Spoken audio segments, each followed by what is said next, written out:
Welcome है सभी का मैं इस नए वीडियो में। इसमें हम जैनिज़्म और बुद्धिज़्म कंप्लीट करेंगे इस वीडियो में।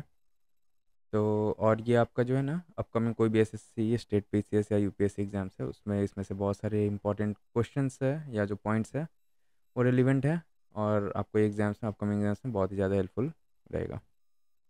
तो चलिए स्टार्ट करते हैं। ये क्या है पहला तो फैक्सिन फैक्सिन कौन थे कि एक बुद्धिस्ट मॉन्क थे। ठीक है, Faxian was a Chinese Buddhist monk who travel to India between 399 and 412 AD to collect Buddhist text. ठीक है, अभी जो भी हम लोग को इन्फॉर्मेशन वगैरह मिलता है ना वो ये इन्हीं लोग के टेक्स्ट से मिलता है हम लोग को। ठीक है, his journey is documented in his travelogue और रिकॉर्ड ऑफ बुद्धिस्ट किंगडम। याद रखिएगा ये जो जर्नी पूरा नोट डाउन किया है ना किस में नोट डाउन है, ये तो रिकॉर्ड ऑफ बुद्धिस्ट किंगडम में। देन कम्स अपना सिल्क रूट। सिल्क रूट क्या है तो was an ancient network of trade route that connect the east and west. ठीक है, ईस्ट से वेस्ट को कनेक्ट कर रहा है। It was central to cultural interactions through regions of Asia continent connecting the east and west from China to Mediterranean Sea। अभी silk route है ना इसके ऊपर तो हम लोग देख लेते हैं क्योंकि ये बहुत इंपॉर्टेंट पॉइंट है। तो देखिए सिल्क रूट एक्चुअल में था क्या है तो एंशियंट ट्रेड रूट था। ठीक है, यहाँ पे हम पॉइंट्स कुछ मेंशन कर रहे हैं वो सब आप लोग नोट डाउन करते जाइएगा। ठीक है, सिल्क रूट। ओके, अब देखिए हम लोग क्या था, ये तो एंशियंट ट्रेड रूट था। क्या था ये? एंशियंट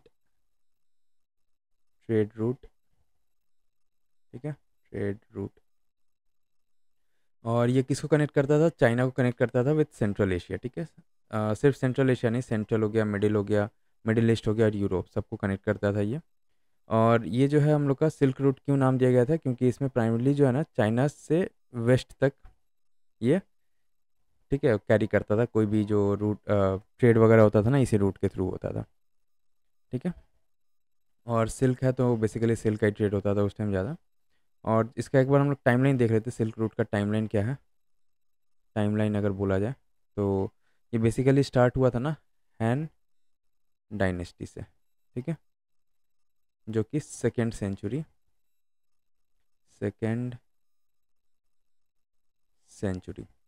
ठीक है, और ये पीक में कब पहुंचा था, मतलब बहुत ही ज़्यादा ये फेमस कब हो गया था ये वाला root?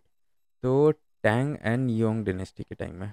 Tang and Yong dynasty के टाइम में। ठीक है, और इस डायनेस्टी का टाइम पीरियड क्या था तो 7th से लेके 14th सेंचुरी तक ये चला था। ठीक है, अच्छा अब ये जो सिल्क रूट है ना ये डिक्लाइन भी हुआ। डिक्लाइन होने का इसका टाइमलाइन अगर बोला जाए तो ये कब डिक्लाइन हुआ था तो अप्रॉक्सीमेटली बोला जाता है कि 15th सेंचुरी में ये डिक्लाइन होना स्टार्ट हो गया था इसका। ठीक है, अब अगर इसका रूट का डिटेल्स वगैरह देखा जाए तो मेनलैंड रूट इसका कहाँ से स्टार्ट होता था तो हम लोग का चाइना। ठीक है, देन मेसोपोटामिया या पर्सिया, मेसोपोटामिया। ठीक है, पर्सिया, क्लियर। और फिर इस्तांबुल, इस्तांबुल ये सब के थ्रू जो है ना ये पूरा इसका रूट होता था। ठीक है, और ये तो हम लोग का लैंड रूट हो गया। अगर सी रूट देखा जाए ना, सी में भी था हम लोग का ये, तो सी रूट इसका क्या फॉलो करता था सिल्क रूट, तो किसको कनेक्ट करता था? China, clear, then India, clear, then South East Asia, South East Asia, Arabia, clear, and East Africa. ये सबको through silk sorry sea route through ये कनेक्ट करता था। ठीक है, अच्छा अब अगर बोला जाए कि इसमें ट्रेड वगैरह क्या होता था तो चाइना से देखिए, ये इंपॉर्टेंट पॉइंट है, इसको एक बार नोट डाउन कर लीजिएगा। ठीक है, इसको एक बार डिलीट कर रहे हैं।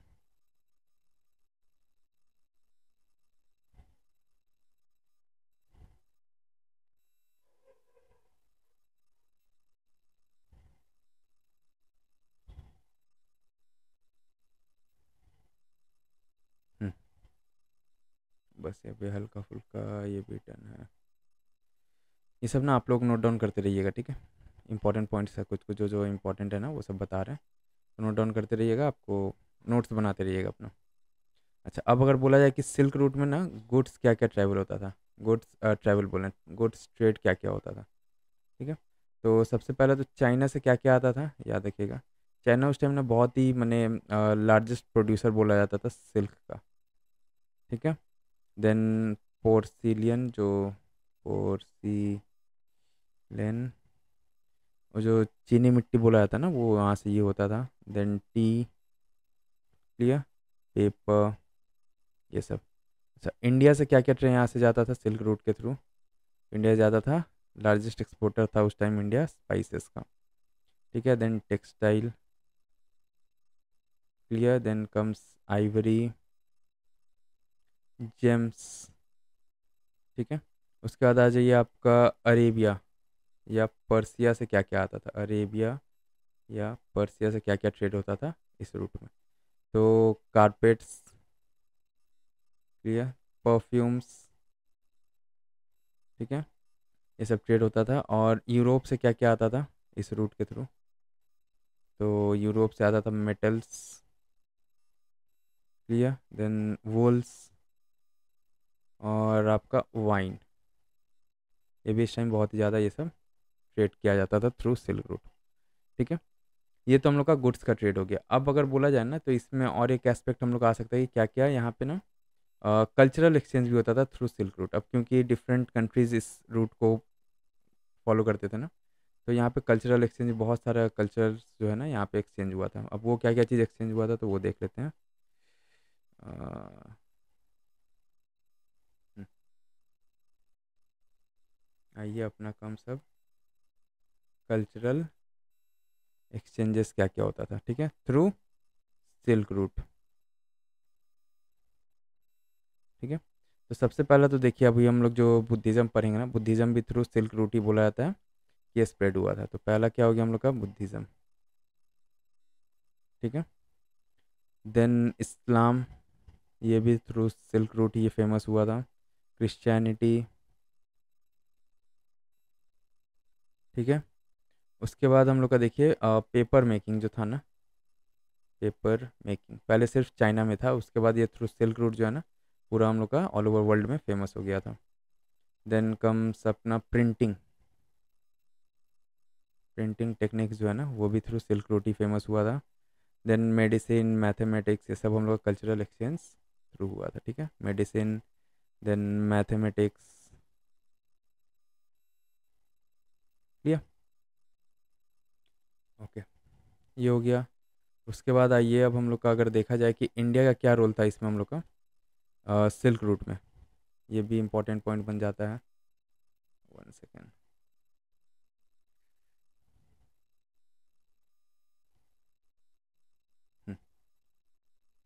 भैया इंडिया का अगर रोल बोला जाए ना इन सिल्क रूट में, India's role in silk route, तो देखिए सबसे पहला तो हम लोग का मेजर हब था इंडिया, ठीक है, मेजर हब था। उसके बाद हम लोग का जैसे कि जो कौन कौन सा सिटीज़ इन्वॉल्व था, तो Takshashila, clear, Pataliputra, Pataliputra, then comes अपना तामरा,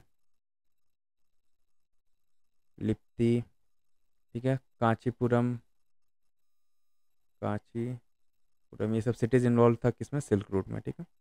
उसके बाद जो इंडियन मॉन्क्स थे, मर्चेंट्स थे, मॉन्क्स, मर्चेंट्स, ठीक है, स्कॉलर्स, सब इस रूट को फॉलो करते थे, क्लियर हो गया।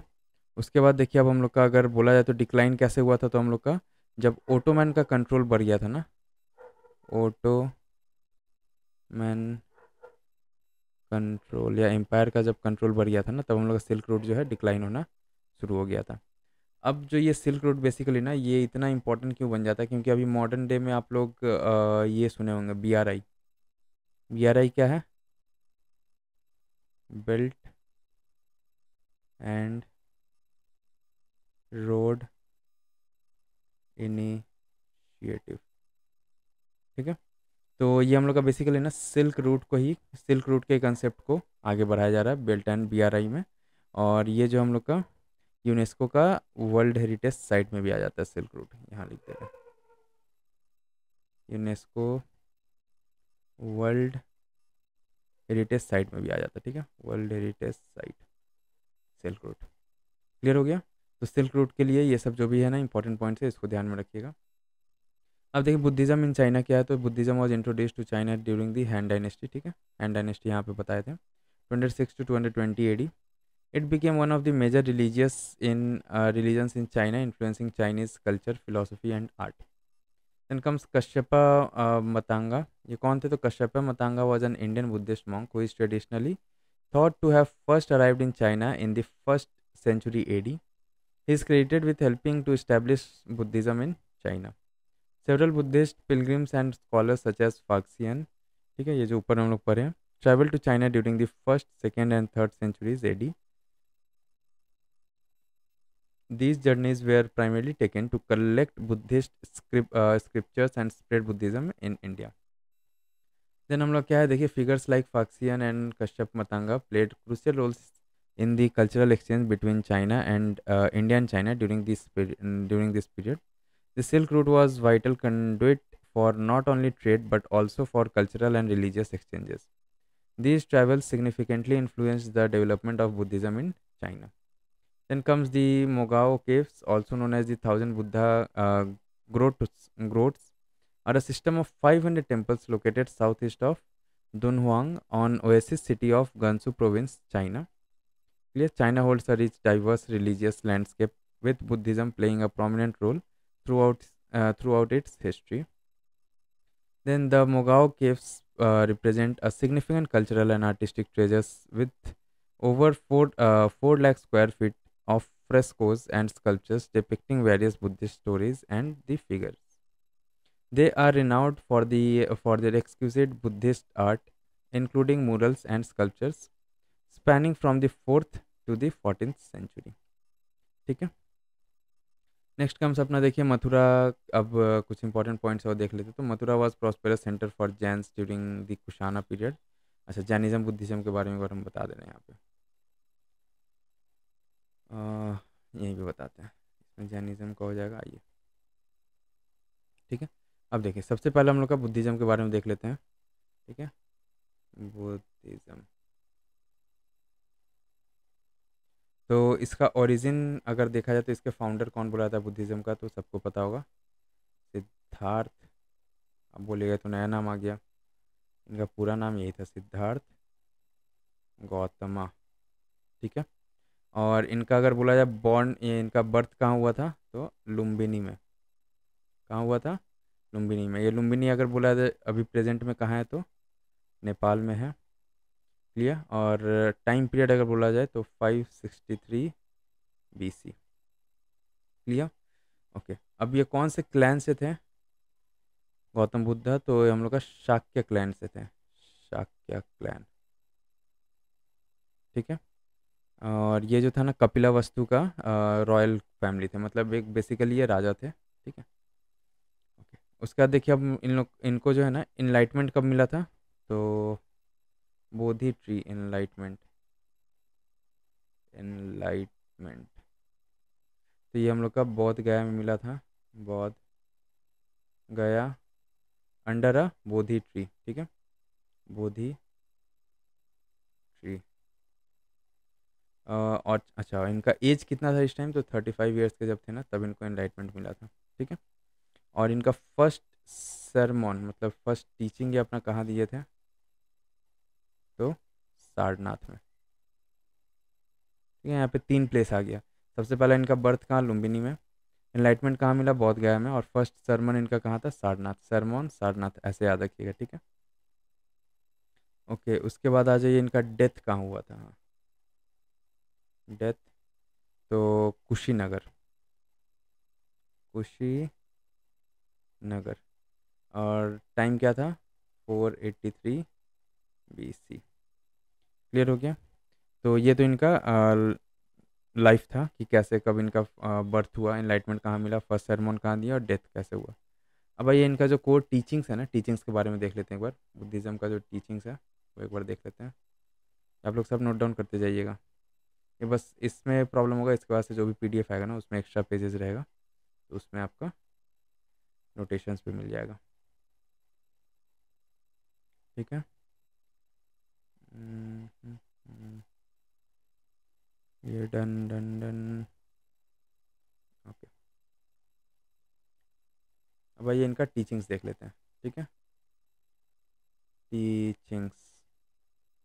तो सबसे पहले तो ये बोले थे कि 4 नोबल ट्रूथ को है उसको फॉलो करना है सभी को। अब वो 4 नोबल ट्रूथ क्या है?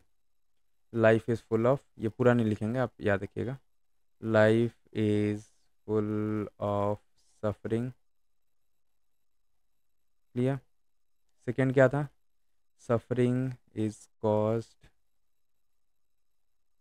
Suffering is caused by desire. आपको अपना डिज़ायर्स को ख़त्म करना है पहले, ठीक है, तब आपको सफरिंग नहीं होगा।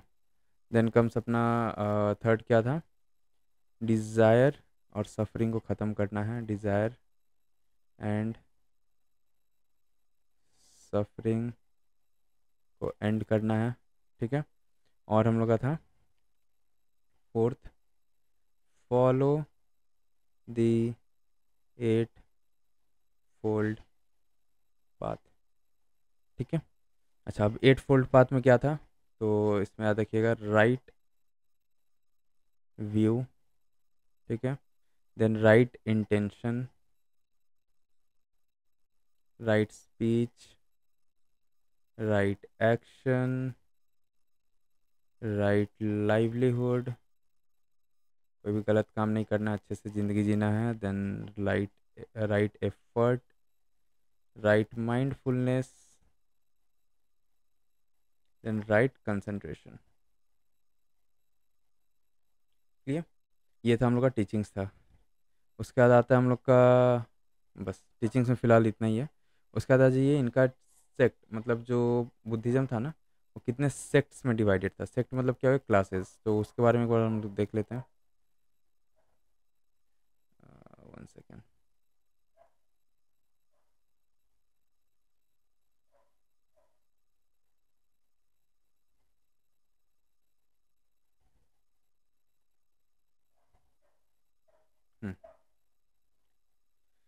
आइए अब हम लोग बुद्धिज़्म का मेजर सेक्ट्स देख लेते हैं।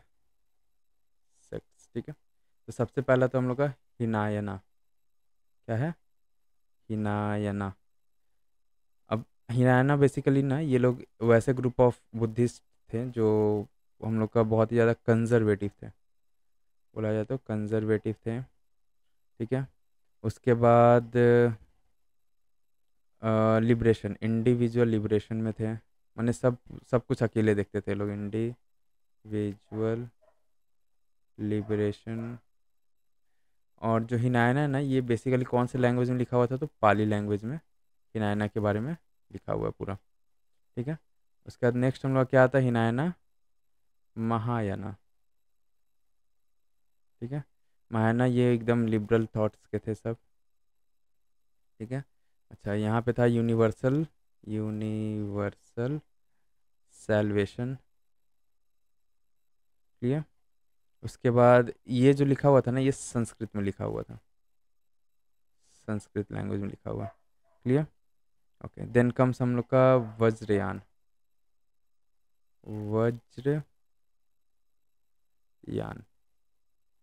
ठीक है।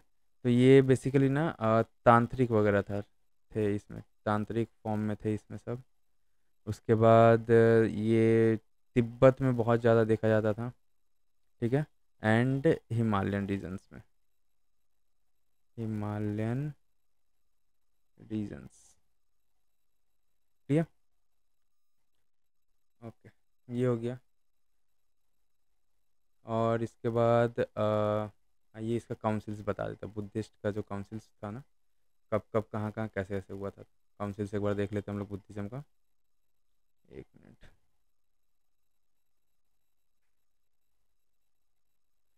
रहने दीजिए ऐसे। चलिए, अब आइए अगर काउंसिल्स देखा जाए ना, तो काउंसिल्स, आइए सबसे फर्स्ट काउंसिल। ठीक है, फर्स्ट काउंसिल हम लोग कहाँ हुआ था? राजगृह। ठीक है। टाइमिंग इसका क्या था? 483 BC। और इसको प्रिसाइड कौन किए थे? ये प्रिसाइडेड। ठीक है, प्रिसाइडेड। कौन प्रिसाइड किए थे? तो महाकश्यप, महाकश्यप। लिया। उसके बाद इसमें मेन काम क्या हुआ था, ठीक है, इसमें फीचर्स बोल सकते हैं। फीचर्स क्या था इसका, फर्स्ट बुद्धिस्ट काउंसिल का, तो जितना भी हम लोग का टीचिंग्स था ना उसको कंपाइल किया गया था, मतलब compilation compilation of Buddhist teachings. Clear. उसके बाद आइए सेकेंड काउंसिल। सेकेंड काउंसिल कहाँ हुआ था, तो वैशाली में हुआ था। कहाँ हुआ था, वैशाली में। इसका अगर टाइम पीरियड बोला जाए तो टाइम पीरियड इसका आपका 383, ठीक 100 साल बाद। अब इसमें प्रिसाइड कौन किए थे, तो आज ये इसमें सबा कमी।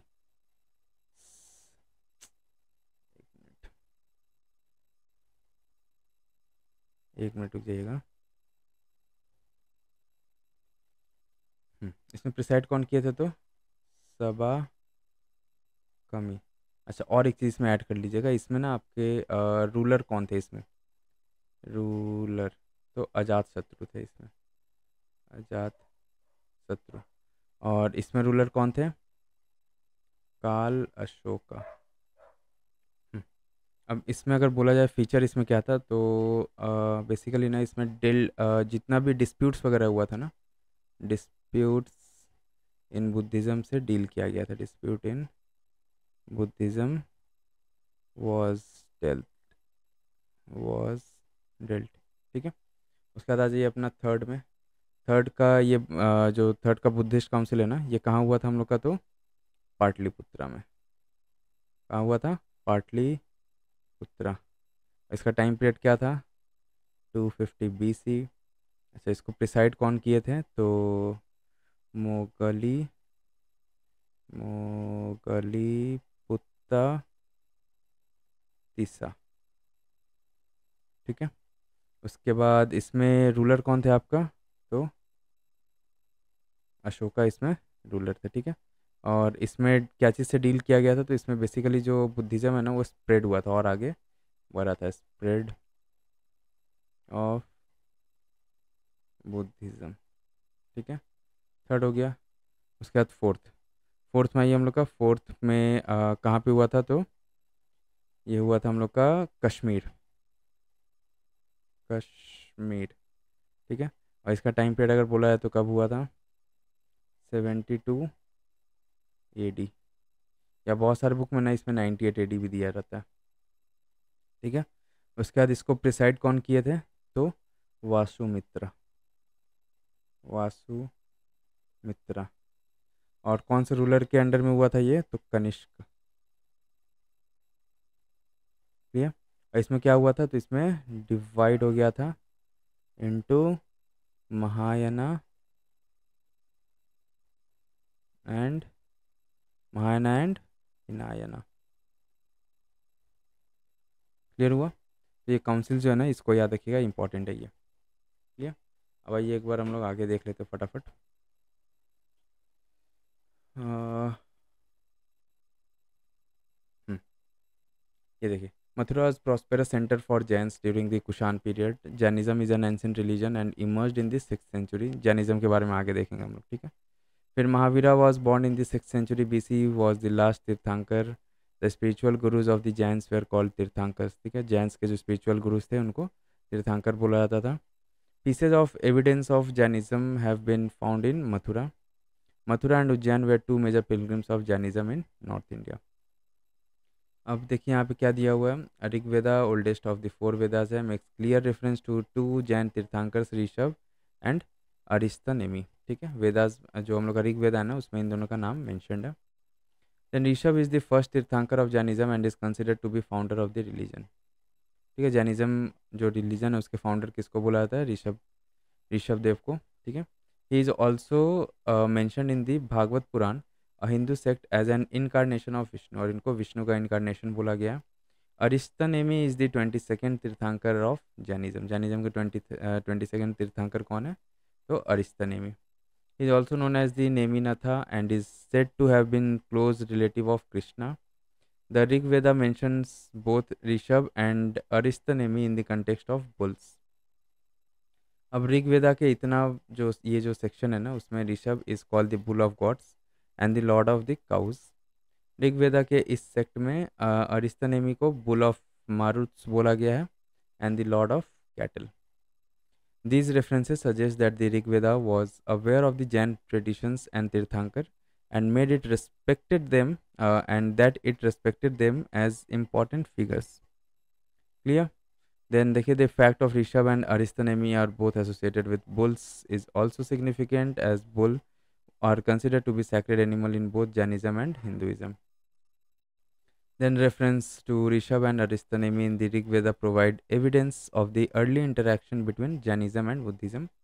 They also show that the Jain tradition was already well established by the time the Rig Veda was written. अब ये कुछ हम लोग प्लेसेस देख लेते हैं जहाँ पे जैन टेम्पल्स या जैनिज़्म जो है ना बहुत ही ज़्यादा फैला हुआ था. तो पहला क्या, Dilwara temple are a group of Shvetambar Jain temples. The earliest were built by Bhima one and supposedly designed or at least financed by Vastupala Jain minister of Dholka. They were made between 11th to 16th century, forming some of the most famous monuments in the style of Maru Gurjara architecture, famous for their use of very pure white marble and intricate marble carvings. Clear? Then comes Shravan Belagola. ये क्या है, तो Gomateshwara Baahubali statue है श्रवण बेलागोला में. Is one of the most important tirthas in Jainism. Chandragupta Maurya is said to have died here. ठीक है, बोला था कि चंद्रगुप्त मौर्य श्रवण बेलागोला में मरे थे. कब? 298 BC में, after he became a Jain monk and assumed an ascetic lifestyle. The 58 feet tall monolithic statue of Gomateshwar is located on the Vindhyagiri hills. It is considered to be world's largest monolithic statue बोला जाता है. ठीक है, world's largest monolithic statue. Every 12 years thousand of devotees congregate here to perform Mahamastakabhisheka. ठीक है, वही ये एलोरा केव. तो एलोरा सुने होंगे आप लोग, ये यूनेस्को वर्ल्ड हेरिटेज साइट में है, located in the Maharashtra. It is one of the largest cut Hindu temple. ठीक है, cave complexes in the world with artwork dating from period 600 to 100 CE, which are 34. There are 34 caves which consist of 17 Hindus. ठीक है, caves जो कि Hindu caves कितना से कितना तक है, 13 से 29 हिंदू caves है.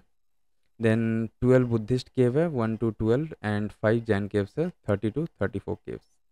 ठीक है, all the Ellora monuments were built during the Rashtrakuta dynasty 753 to 982 CE, which constructed part of the Hindu and Buddhist caves, and the Yadav dynasty 1187 to 1317, which constructed a number of the Jain caves. ठीक है, अब एक बार हम लोग एलोरा केव के बारे में देख लेते हैं, ये इंपॉर्टेंट है क्योंकि ठीक है, इसका सबसे पहला एलोरा का लोकेशन अगर बोला जाए तो हम लोग का कहाँ पे है, औरंगाबाद डिस्ट्रिक्ट में. ये औरंगाबाद डिस्ट्रिक्ट. ठीक है, कहाँ पे, महाराष्ट्र में. ठीक है, इंडिया. उसके बाद आइए, इसका ये यूनेस्को वर्ल्ड हेरिटेज साइट है, यूनेस्को वर्ल्ड हेरिटेज साइट. ठीक है, अच्छा, अब ये एलोरा केव बेसिकली बनाया कब गया था, तो बोला था अगर इसका टाइमलाइन बोला जाए. ठीक है, तो टाइमलाइन इसका हो जाएगा आपका 6th सेंचुरी से 10th सेंचुरी तक. क्लियर? और इसमें कौन से डायनेस्टी में था, तो राष्ट्रकूता डायनेस्टी यहाँ लिखा हुआ ही है, मेंशन्ड है. राष्ट्रकूता डायनेस्टी, जो कि मेन पैट्रॉन्स बोला था. ठीक है, डायनेस्टी. उसके बाद चालुक्य डायनेस्टी भी कहीं कहीं नाम आता है, चालुक्य डायनेस्टी. राष्ट्रकूता के बाद जो है ना, चालुक्य जो इसको आगे और बढ़ाए थे. ठीक है, अब इसमें आपका आ जाइए, हाँ, इम्पोर्टेंट केव्स के बारे में बता देते हैं. ठीक है, एलोरा केव कौन से डिस्ट्रिक्ट में, औरंगाबाद डिस्ट्रिक्ट में. ठीक है, कौन इसका मेन पैट्रन बोला जाता है, तो राष्ट्रकूता डायनेस्टी. ठीक है, उसके बाद आइए केव्स देख लेते. टोटल यहाँ पे ना 34 केव्स देखने को मिलता है, जिसमें से बुद्धिस्ट केव्स कितना से कितना नंबर तक है, 1 से 12. ठीक है, और इसका जो टाइम पीरियड है ना, अगर इसका बोला जाए तो 600 या 6 to 8 सेंचुरी या 800 सेंचुरी, ठीक है। अच्छा, अब इसमें बेसिकली ना इस केव्स में है क्या, तो चैत्रास, चैत्यास, ठीक है, एंड विहारास। विहारास क्या होता है, जिसमें मॉन्क्स लोग रहते थे ना, उसको विहारास बोला जाता है, ठीक है। और इसमें आपका जो मूर्ति वगैरह ना, इसमें बुद्धा का मूर्ति में दिखेगा। देन आपका बोधिसत्वा, बोधिसत्वा, ये सब देखने को मिलेगा यहाँ पे, ठीक है। ये हो गया हम लोग का बुद्धिस्ट केव। 34 केव्स में से 1 से लेकर 12 तक हम लोग का बुद्धिस्ट केव है। अब आइए हिंदू केव्स इसमें कितना तो है वो देख लेते हैं। तो हिंदू केव्स इसमें कितना है, तो 13 से लेके 29 तक है, ठीक है। ये नंबर से याद रखिएगा। और इसका आपका अगर टाइमलाइन बोला जाए तो 6 to 9 सेंचुरी, ठीक है, 600 to 900 सेंचुरी, क्लियर। उसके बाद हम लोग का इसमें मोस्ट इम्पॉर्टेंट केव अगर बोला जाए तो केव नंबर 16 जो है, केव 16, इसको बोला था ये कैलाश टेम्पल, कैलाश टेम्पल, ठीक है। और इसमें जो वॉल्स वगैरह पे ना, उसमें रामायण और महाभारत का ग्रेव इनक्रेविंग्स किया हुआ है, ठीक है। और बस फिलहाल इतना ही है। उसके बाद आइए, हिंदू हो गया, अब जैन केव्स के बारे में देख लेते हैं,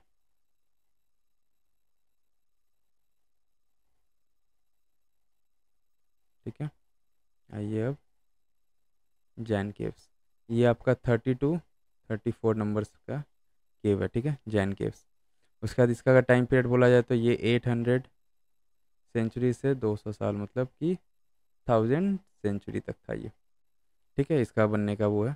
और ये बहुत ही कम नंबर्स है, लेकिन इसका जो भी केव्स है ना, बहुत ही ज़्यादा डेकोरेटेड है, डेकोरेटेड रहता है, ठीक है। और इसमें बेसिकली जैन का जितना भी टीचिंग्स है ना, जैन कॉस्मोलॉजी अगर बोला जाए तो इसमें इनग्रेव किया हुआ है, क्लियर। उसके बाद और इसमें कुछ इम्पोर्टेंट नहीं, बस ठीक है, इतना याद रखिएगा। और ये जो एलोरा केव को है ना, इसको world heritage site, UNESCO world heritage कब इसको डिक्लेयर किया गया था, 1983 में, ठीक है। और इसको कौन मैनेज करता है, तो एएसआई, एएसआई क्या, आर्कियोलॉजिकल सर्वे ऑफ इंडिया। और इसके आसपास का अगर साइट बोला जाए, एलोरा के आसपास में कौन कौन सा साइट है, तो दौलताबाद फोर्ट है, दौलताबाद फोर्ट, ठीक है, अजंता केव, ठीक है। देन हम लोग का बस ये दो हम लोग का इम्पोर्टेंट है जो एलोरा के बगल में, क्लियर हो गया। तो ये हो गया। अब आइए हम लोग का देख लेते हैं नेक्स्ट क्या है, नागापत्तिनम। तो नागापत्तिनम क्या है, ये Nagapattinam is a town in the Tamil Nadu. The town came to prominence during the period of medieval Cholas, 9th to 12th century, ठीक है, and served as their important port of commerce and east-bound naval expeditions. The Chudamani Vihara, constructed by the king of the Shailendra dynasty with the help of Raj Chola I, was an important Buddhist structure in those times. Clear? अब आइए हम लोग का देखिए मिलिंद पन्हा, हाँ ये important है। Milind Panha was a lively dialogue on Buddhist doctrine, Buddhism के बारे में है, with questions and dilemmas posed by king Milind, that is Menander, the Greek ruler of the large Indo-Greek empire in the late 2nd century BC, and answered by Nagasena, a senior monk. The Pali work Milind Panha, the question of Milinda, bears on the Yavana king meanders on Buddhism in this period. It was composed in northern India in perhaps the 1st and 2nd century, और ये basically originally में संस्कृत में लिखा हुआ था by an unknown author. The Milinda Panha is one of the non canonical work whose authority was accepted explicitly by such commentators as Buddha Ghosh, who quoted it frequently, ठीक है। Then it is also one of the few post-canonical works of the Theravada school that was not produced in Ceylon, modern Sri Lanka, though its authority there remains unquestioned. ठीक है। Then नया पुता, this term not does not directly refers to Mahavira himself but refers to followers of the Jain traditions. Particularly associated with Mahavira's teachings, Mahavira's followers were sometimes referred to as Nayaputta, meaning the son of new path. Then comes Mahavira was often called Shramana, which denotes an ascetic or seeker who renounces worldly life. Mahavira is recognized as a Tirthankar, a spiritual teacher in Jainism who has achieved enlightenment and established a path for others to follow. Clear. अब एक बार ना हम लोग Jainism के बारे में देख लेते हैं थोड़ा सा। ठीक है, तो सबसे पहले आ जाइए जैनिज़्म। ठीक है, सबसे पहले इसके फाउंडर कौन थे, जैनिज़्म के फाउंडर? तो इसके कोई सिंगल फाउंडर नहीं थे। ठीक है, ये बेसिकली बोला जाता है कि काउंटलेस एजेस तक चल रहा है ये, और इसमें जो है ना कुछ कुछ नंबर के जो जैन गुरु थे ना वो इम्पोर्टेंट है। तो सबसे पहले आ जाइए, उनको क्या बोला जाता है? तीर्थांकर्स बोला जाता है। ठीक है, तो टोटल नंबर ऑफ तीर्थांकर्स कितने हैं? 24 तीर्थांकर्स हैं, तीर्थांकर्स। ठीक है, और इसमें से फर्स्ट तीर्थांकर कौन है? तो ऋषभ देव, ऋषभ नाथ। ठीक है, ऋषभ देव नहीं, ऋषभ नाथ। ठीक है, उसके बाद आते हैं हम लोग के लास्ट कौन हो गया? फर्स्ट तो ये हो गया, फिर 24 जो लास्ट है ना वो हम लोग के हो जाएंगे वर्धमान महावीरा, वर्धमान महावीरा। ठीक है, इसका टाइम पीरियड अगर बोला जाए इनका तो 599 या 600 बहुत जगह रहता है, 527 BC तक। ठीक है, अच्छा अब जो है ना इसमें ये 24th जो है ये बहुत इंपॉर्टेंट हो जाते हैं एग्जाम पॉइंट ऑफ व्यू से। तो चलिए अब इनका देख लेते हैं 24th का। इनका 24th तीर्थंकर, इनका बर्थ कहाँ हुआ था? तो कुंडग्राम। कहाँ? कुंडग्राम। ये कुंडग्राम है क्या, कहाँ है? तो वैशाली, एग्जैक्ट वैशाली में नहीं है, वैशाली के बगल में, वैशाली बिहार। ठीक है, और ये कौन से क्लैन से थे? तो क्षत्रिय क्लैन से थे। क्लियर। उसके बाद इनको इनका जो सेल्वेशन हुआ था ना, ये इनलाइटमेंट जो बेसिकली, तो कौन से एज में हुआ था? 42 के एज में, या इसको ना केवल लज्जानन। ठीक है, ये बोला था। ये हम लोग का बेसिकली जब 24 बोल रहे हैं, 42 के थे तब इनको ये हुआ था। ठीक है, और डाइड, मरे कब थे ये, या कहाँ मरे थे? तो पावापुरी। ठीक है, पावापुरी कहाँ है? बिहार में। अब इनका अगर बोला है तो मेन प्रिंसिपल्स अगर देखा जाए ना, तो प्रिंसिपल्स इनका क्या था? प्रिंसिपल्स देख लेते हैं, 1 सेकेंड। आप लोग ना प्लीज़ नोट डाउन करते हुए जाइएगा इंपॉर्टेंट पॉइंट्स है, और जो जो इंपॉर्टेंट है वही हम बता रहे हैं, ज़्यादा कोई ऐसा एक्सप्लेनेशन इसमें दे नहीं रहे हैं। ठीक है, तो जो जो इंपॉर्टेंट है वो सब प्लीज़ नोट डाउन करके रखिएगा, एग्ज़ाम्स के टाइम में ना ये डिवीज़न के लिए बहुत हेल्प आएगा।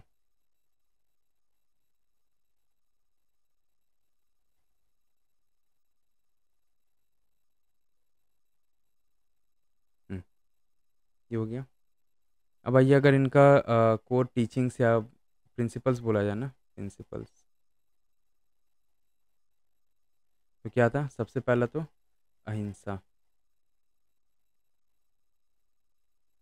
क्लियर। सेकेंड क्या था इनका? सत्य। ठीक है, थर्ड क्या था? अस्त्य। ठीक है, फोर्थ क्या था? ब्रह्मचर्य। ठीक है, देन फिफ्थ क्या था? अपरिग्रह, अपरिग्रह। अब सबका मीनिंग क्या होता है? अहिंसा पता ही होगा, नॉन वायलेंस। ठीक है, सत्य मतलब सबको ट्रुथ बोलना है या ट्रुथ को फॉलो करना है। देन अस्त्य, नॉन, चुराना नहीं है कुछ कोई भी चीज़। ब्रह्मचर्य, सेलिबेसी का पालन करना है सबको। और अपरिग्रह, नॉन पोसेशन, किसी के ऊपर अपना हक नहीं दिखाना है। ठीक है, उसके बाद आ जाइए हम लोग का यहाँ पे 3 ज्वेल्स। 3 ज्वेल्स क्या है? तो पहला है हम लोग का राइट फेथ, राइट नॉलेज, ठीक है, और राइट कंडक्ट। क्लियर हो गया? Right conduct. उसके बाद बस फिलहाल तो यही है। विजुअल्स हो गया हम लोग का, प्रिंसिपल्स हो गया। अच्छा हाँ, अब इसमें ना एक बार हम लोग सेक्ट्स देख लेते हैं, कितने पार्ट्स में या कितने सेक्ट्स में डिवाइडेड थे।